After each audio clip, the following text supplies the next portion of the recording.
Bismillahirrahmanirrahim. Alhamdulillah Rabbil Alamin. Hamdan kathiran tayyiban mubarakan fih. Kama yuhibbu Rabbuna wa yardah. Salatu wassalam ala nabiyyina Muhammadin wa ala alihi wa sahbihi ajma'in, amma ba'du. Kembali kita membaca kitab At-Tabarruku Al-Mashru'u wal Mamnu'u karya Syekh Muhammad Safwat Nuruddin rahimahullahu ta'ala. Silakan dibuka halaman 61.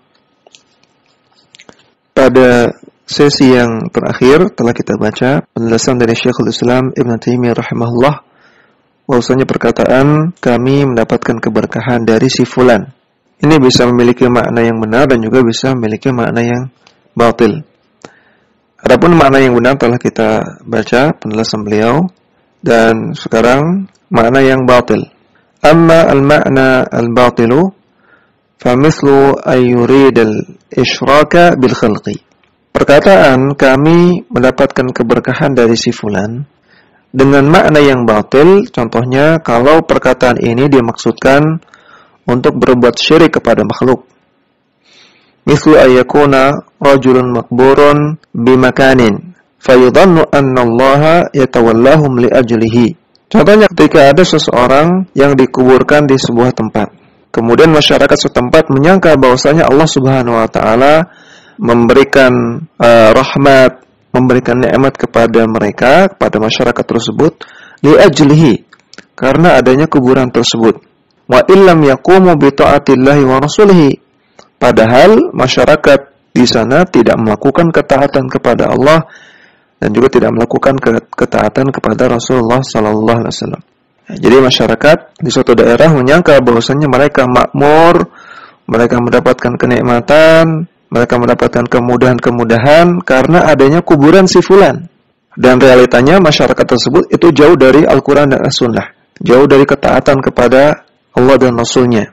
Maka fahadha jahlun, ini adalah kejahilan. Faqad kana Rasulullah sallallahu alaihi wasallam sayyida waladi Adama madfunan bil Madinati ammal harrati.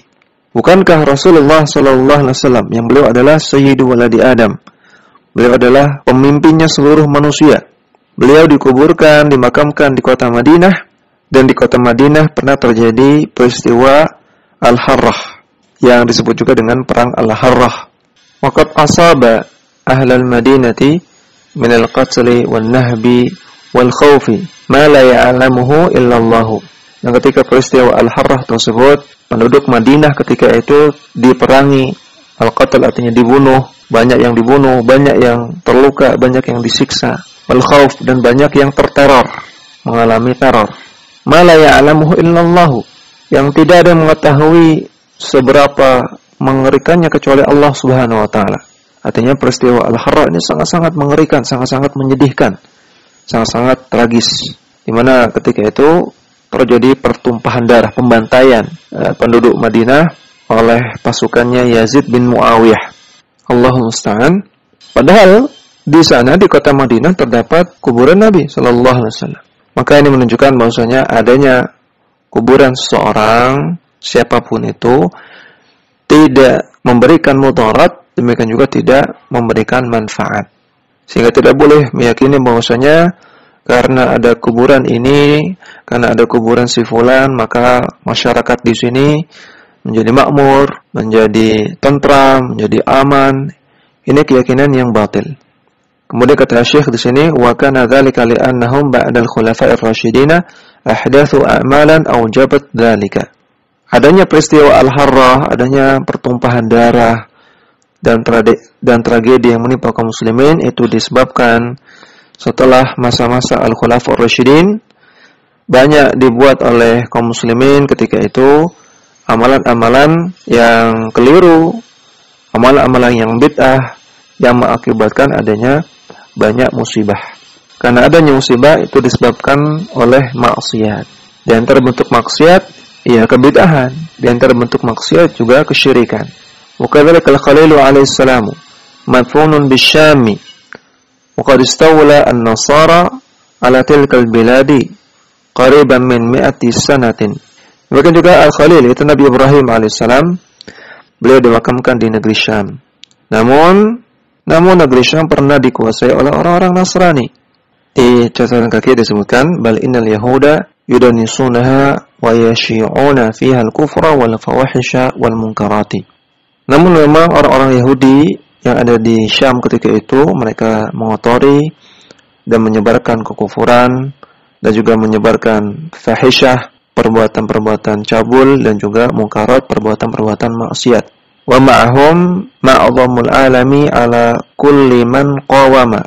Ketika itu orang-orang Nasrani bersama dengan seluruh dunia yang ingin melawan Yahudi, bahasahum wa ankara dzalika alaihim. Mereka dimotivasi oleh orang-orang Nasrani untuk menaklukkan Syam dan mengingkari orang-orang Yahudi yang ada di sana. Jadi intinya orang-orang Nasrani melawan orang-orang Yahudi ketika itu. Alatil kalbiladi qariban min mi'ati sanatin.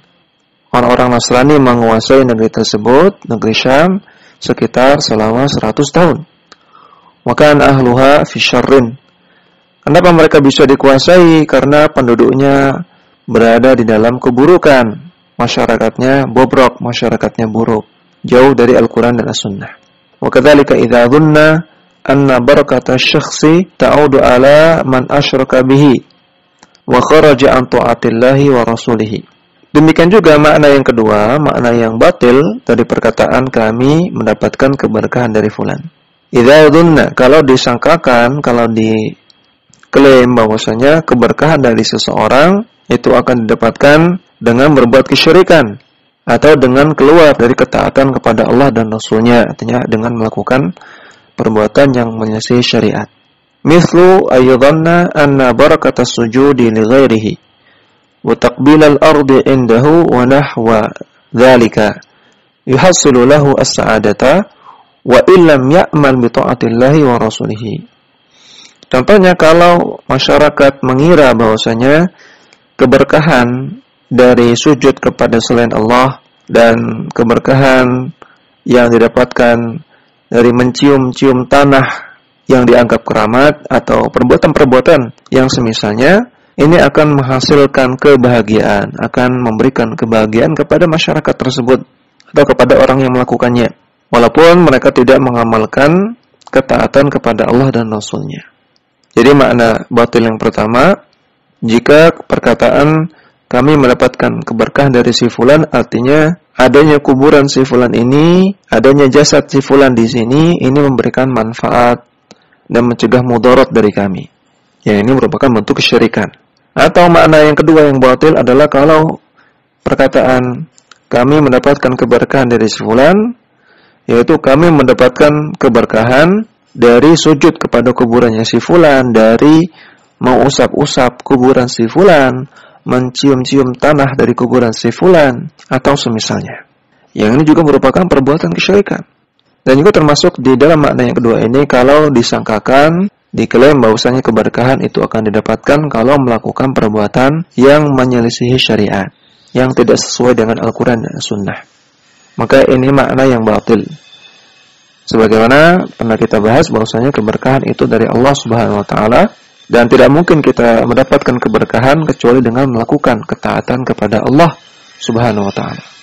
Kemudian wa kadzalika idza ataqada anna dzalika syakhsa yashfa'u lahu wa yudkhiluhu al-jannata bimujarradi mahabbatihi wa intisabihi ilaihi.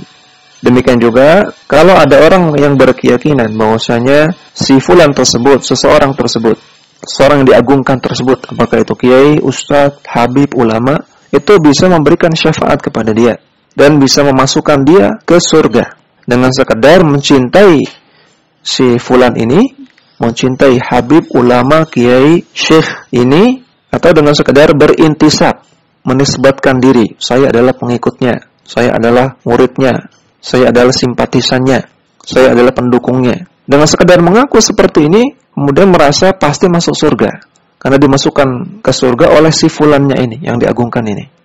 Maka ini juga sebuah kebatilan. Fahadhil umur wa nahwuha mimma fihi mukhalafatul kitabi was sunnati. Maka perkara-perkara seperti ini atau yang semisalnya termasuk perkara yang menyelisihi Al-Quran dan As-Sunnah.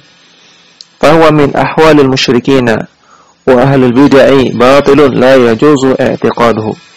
Dan inilah sejatinya keadaan-keadaan orang-orang musyrik yang terdahulu dan juga keadaan para ahlul bid'ah yang batil, yang tidak boleh meyakininya sama sekali. Wala i'timaduhu, dan tidak boleh bersandar, bertopang pada keyakinan seperti ini. Allah subhanahu wa ta'ala a'lamu. Intaha. Sampai sini perkataan Syekhul Islam Ibn Taimiyah rahimahullahu ta'ala. Waqad bayyana janiban min dhalika asy-Syatibi fil i'tisami fi awail al-juz' ats-tsani minhu.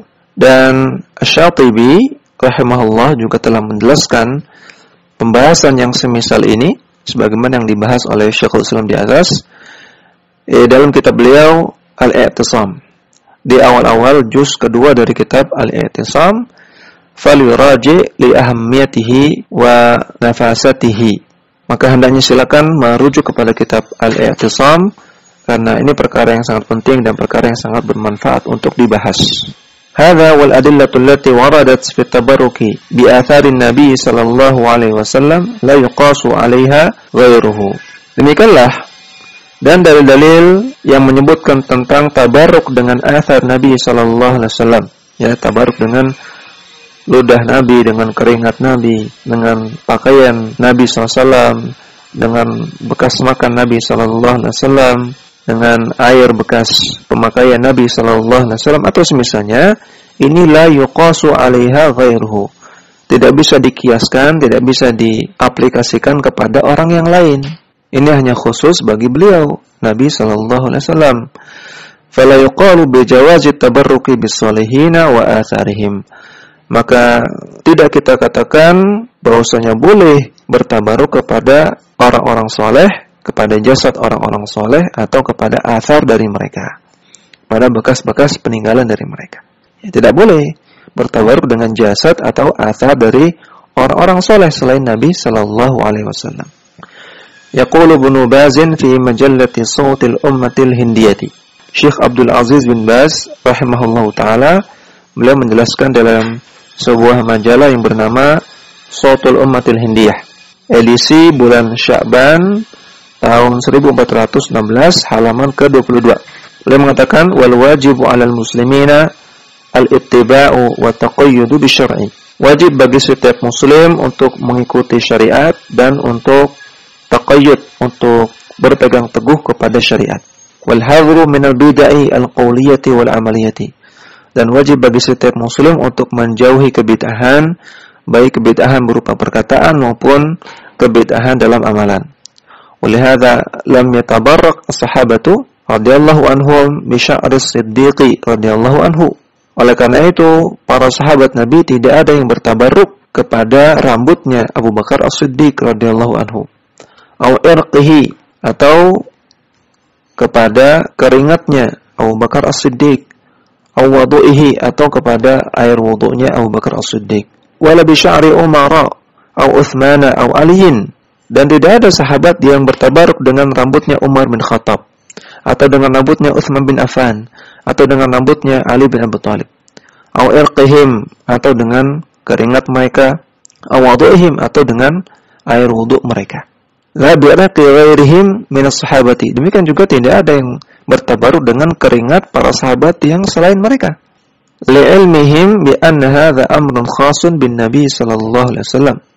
Karena mereka memahami bahwasanya ini perkara yang khusus bagi Nabi sallallahu alaihi wasallam, wa la yuqasu alaihi ghairuhu fi dzalika, dan tidak bisa dikiaskan kepada orang yang lain. Wa qad qala Allah azza wa jalla, dan Allah azza wa jalla berfirman, was-sabiquna al-awwaluna minal muhajirin wal ansar walladzina tabauhum bi ihsan. Dan orang-orang yang pertama kali masuk Islam dari kalangan muhajirin dan ansar, maksudnya para sahabat, dan orang-orang yang mengikuti mereka dengan baik, yaitu orang-orang yang mengikuti para sahabat. Radhiyallahu anhum wa radu anhu. Maka Allah ridha kepada mereka, Allah ridha kepada para sahabat dan orang-orang yang mengikuti sahabat, dan para sahabat pun ridha kepada Allah. Wa a'adda lahum jannatin tajri tahtaha al-anhar. Dan Allah siapkan bagi mereka surga yang mengalir di bawahnya sungai-sungai. Khalidina fiha abada, yang mereka kekal di dalamnya, di dalam surga. Dzalikal fawzul azim. Itulah kemenangan yang besar. surat At-Taubah ayat ke-100. Maka wajib bagi kita untuk mengikuti manhaj para sahabat, manhaj salafus saleh. Ketika salafus saleh, ketika para sahabat tidak bertabarruk dengan orang-orang selain Nabi sallallahu alaihi wasallam, maka kita juga wajib demikian. Tidak boleh kita bertabarruk dengan jasad atau dengan asar dari orang-orang selain Nabi sallallahu alaihi wasallam. Dan inilah pentingnya kita memahami agama dengan pemahaman salafus saleh, dengan pemahaman para sahabat. Kita ketahui ada hadis-hadis yang menyebutkan tentang tabarruk dengan jasad Nabi sallallahu alaihi wasallam dan juga dengan athar beliau. Maka bagaimana cara memahami hadis-hadis tersebut yang benar? Karena di sana ada orang yang memahami bahwasanya hadis ini bisa juga diberlakukan untuk orang-orang soleh selain Nabi. Bisa dikiaskan kepada orang-orang soleh selain Nabi SAW. Ada yang mengatakan bisa dikiaskan, ada yang mengatakan tidak bisa dikiaskan. Maka banyak pemahaman. Nah, mana pemahaman yang benar dalam memahami hadis-hadis tersebut? Maka tidak lain dan tidak bukan, pemahaman yang benar adalah pemahaman para sahabat Nabi. Sebagaimana disebutkan dalam ayat tadi, Allah Ta'ala sebutkan bahwasanya para sahabat dan orang-orang yang mengikuti mereka, orang-orang yang memahami agama dengan pemahaman mereka, maka Allah ridha kepada mereka dan Allah akan siapkan surga bagi mereka. Nah, itu adalah kemenangan yang agung. Maka wajib kita memahami hadis-hadis tentang tabarruk kepada jasad dan athar Nabi SAW tersebut sesuai dengan pemahaman para sahabat. Dan ini juga berlaku untuk perkara-perkara yang lainnya, perkara akidah, perkara ibadah, perkara muamalah, perkara akhlak. Semuanya kita pahami berdasarkan pemahaman salafus saleh. Ketika para sahabat tidak bertabarruk kepada jasad atau athar selain Nabi SAW, maka ini menunjukkan bahwasanya mereka memahami perkara tersebut hanya khusus bagi Nabi sallallahu alaihi wasallam. Kita masuk pada bab yang selanjutnya, al-ghuluw fis salihina. Perbuatan gulu atau perbuatan melebihi batas terhadap orang-orang saleh, atau dengan kata lain mengkultuskan orang-orang saleh. Akhrajal Bukhari fi sahihihi an Ibnu Abbas radhiyallahu anhuma. Al-Imam Al-Bukhari mentakhrij sebuah hadis dalam Sahih Al-Bukhari dari Ibnu Abbas radhiyallahu anhuma. Qala Ibnu Abbas mengatakan, "Faratil awthanul lati kanat tu'badu fi qaumi Nuhin fil Arabi ba'du." Berhala-berhala yang dahulu disembah oleh kaumnya Nabi Nuh sekarang masih ada di tengah-tengah bangsa Arab. Amma waddun fakanat likalbin bidaumatil jandali. Adapun Wad, berhala yang bernama Wad, itu ada di qabilah Kalab. Kalab ini nama qabilah. Kalab ini nama qabilah yang ada di daerah Daumatul Jandal. Wa amma Suwa'un fakanat Hudzailin. Adapun berhala yang bernama Suwa' berada di suku atau qabilah Hudzail. Wa amma Yaghuthu fakana limuradin thumma libani Utaifin bil jarfi inda Saba'in. Adapun berhala yang bernama Yaghuth itu ada pada qabilah Murad, kemudian setelah itu berpindah ke Bani Utaif yang ada di daerah Jaraf di dekat daerah Saba. Wa ma Ya'uq fakanat li Hamdana. Adapun berhala yang bernama Ya'uq itu dimiliki oleh suku atau qabilah Hamdan. Wa ma Nasrun fakanat li Humairin li ali dzil Kila'i. Adapun berhala yang bernama Nasr maka dimiliki oleh qabilah Humair yang merupakan keturunan keluarga Dzil Qila. Asma'u rijalin salihina min qaumi Nuhin. Dan mereka semua itu Wad, Suwa, Yaghuth, Ya'uq dan Nasr adalah nama-nama dari orang-orang saleh yang merupakan kaumnya Nabi Nuh. Falamma halaku auha syaitanu ila qaumihim. Ketika orang-orang saleh ini meninggal, maka setan pun membisikkan kepada kaumnya Nabi Nuh, anin sabu ila majalisihim allati kanu yajlisuna ansaban, untuk membuatkan patung, membuatkan tugu di tempat-tempat mereka dahulu duduk-duduk. Wa sammuha bi asma'ihim, kemudian diberikan nama di patung-patung atau di tugu-tugu tersebut. Wa fa'alu falam tu'bad.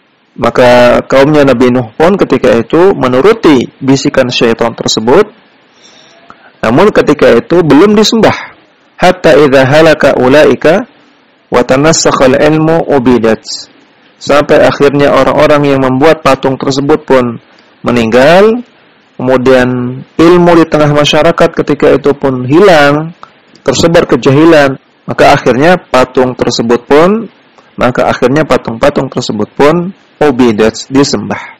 Dan ini merupakan kesyirikan yang pertama di muka bumi. Sebagaimana disebutkan oleh Ibnu Abbas juga dalam riwayat yang lain, beliau mengatakan kana baina Nuhin wa Adama asyratu qurunin. Dahulu antara Nabi Nuh dengan Nabi Adam itu terpaut 10 generasi. Kulluhum ala syari'atin minal haqqi fakhtalafu. Semua generasi tersebut berada di atas syariat yang benar. Artinya berada di atas tauhid, tidak ada kesyirikan. Setelah berlalu 10 generasi ini, mereka pun fakhtalafu, mereka membuat penyimpangan-penyimpangan dalam masalah tauhid. Yaitu tadi, berbuat ghulu kepada orang-orang saleh, berbuat melebihi batas kepada orang-orang saleh. Fab'atsallahu nabiyyina mubasysyirina wa mundhirin. Maka barulah ketika itu Allah Ta'ala mengutus para nabi untuk memberikan kabar gembira dan untuk memberikan peringatan. Hadis riwayat At-Tabari, dalam tafsir At-Tabari disahihkan oleh Syekh-Albani. Maka riwayat ini menunjukkan bahwasanya sejak zaman Nabi Adam, kemudian 10 generasi setelah itu tidak ada kesyirikan.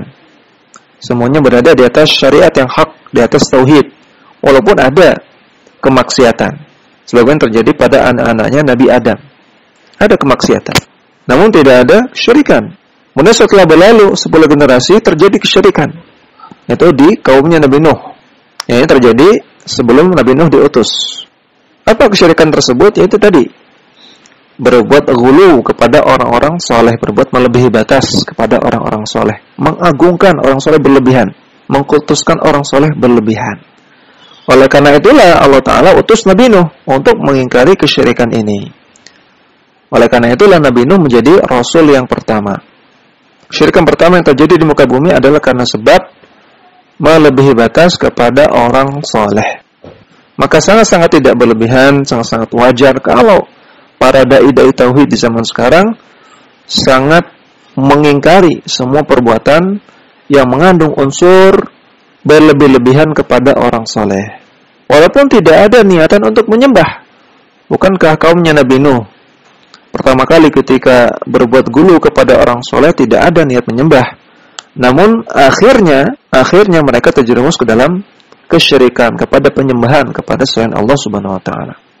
Kemudian wa akhraja aidan an Aisyah radhiyallahu anha anna umma Habibata wa umma Salamata dzakarata kanisatan ra'aynaha bil Habasyati fiha tasawiru. Ditakhrij oleh Al-Bukhari juga dalam Sahih Bukhari dari Aisyah radhiyallahu taala anha bahwasanya Ummu Habibah dan Ummu Salamah mereka berdua menyebutkan ada sebuah gereja yang mereka lihat di negeri Habasyah yang di dalamnya terdapat gambar-gambar. Fadzakarata lin-nabi sallallahu alaihi wasallam faqala.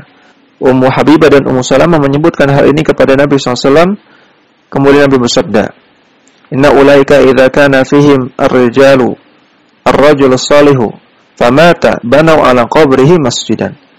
Mereka adalah orang-orang yang kalau ada orang soleh yang meninggal di tengah mereka, mereka pun bangun tempat ibadah di atas kuburannya.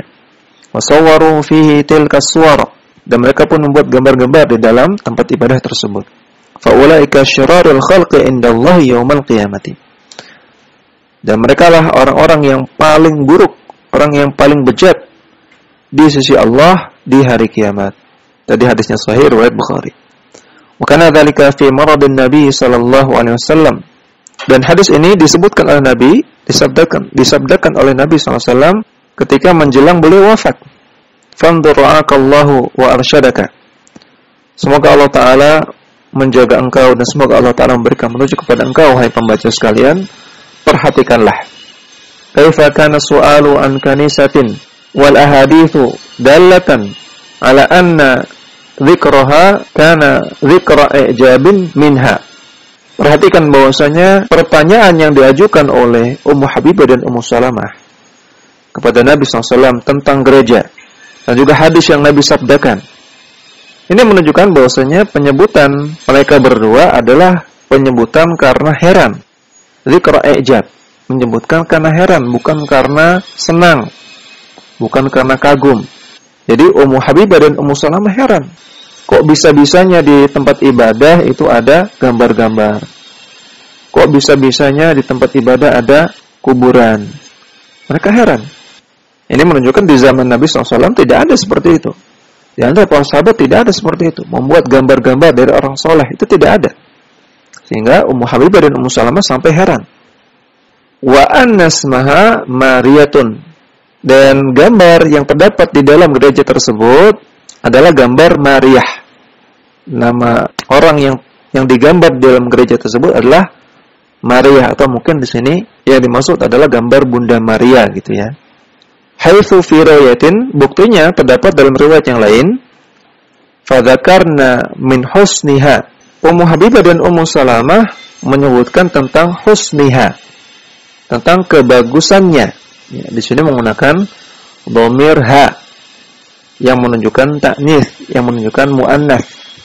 Jadi kata Syekh Muhammad Shafat Nuruddin, dhamir ha ini menunjukkan bahwasanya gambar yang ada di sana adalah gambar wanita, yaitu gambar Bunda Maria tadi. Wa tasawwira fiha, dan gambar-gambar lainnya di sana. Fa rafa'a an-nabiy sallallahu alaihi wasallam ra'sahu. Kemudian ketika disebutkan tentang itu, Nabi SAW pun mengangkat kepalanya. Faqala, kemudian Nabi mengatakan hadis di atas, inna ulaika idza kana fihim ar-rajulu shalih, dan seterusnya. Wa tadabbar li ta'lama anna dzalikal hukma la yaqbalun naskha. Dan renungkanlah hadis di atas sehingga Anda memahami bahwasanya hukum dari masalah ini tidak terhapus. Hukumnya masih berlaku. Fa huwa muhkamun min ahammi muhkamati syariati. Bahkan masalah ini, itu masalah terlarangnya membangun tempat ibadah di kuburan, atau menguburkan orang di tempat ibadah, atau menggambar gambar makhluk bernyawa, terutama orang-orang saleh. Ini adalah perkara yang muhkam, perkara yang jelas. Bahkan perkara yang jelas yang sangat penting dalam syariat ini. Wa annahu sallallahu alaihi wasallam lam yakul banau ala qabrihi kanisatan. Dan dalam hadis di atas Nabi tidak mengatakan, jadi idza kana fihim ar-rajul salih famata, ketika ada orang saleh meninggal di tengah mereka, banau ala qabrihi kanisatan. Nabi tidak mengatakan demikian. Mereka membangun gereja di atas kuburannya. Padahal Nabi sedang bicara tentang orang Nasrani. Namun tidak Nabi gunakan kata-kata kanisah. Inna maqala masjidan. Namun kata-kata yang Nabi gunakan adalah masjidan. Mereka membangun masjid, membangun tempat ibadah. Liya'rifan nasu anna hadhil ummata mashmulatun bin nahyi wat tahrimi. Apa tujuannya? Agar orang-orang mengetahui, memahami bahwasanya umat beliau juga, umat Nabi sallallahu alaihi wasallam ini tercakup dalam larangan dan pengharaman yang terdapat dalam hadis ini.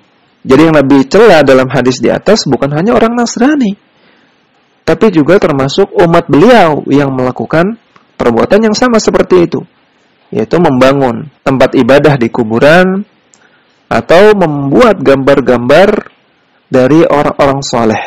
Jadi larangan tersebut juga berlaku untuk kita, untuk umat Nabi sallallahu alaihi wasallam. Demikian yang bisa kita baca, mudah-mudahan bermanfaat. Sallallahu ala nabiyina Muhammadin wa ala alihi wa sahbihi wasallam. Dakwah semampumu.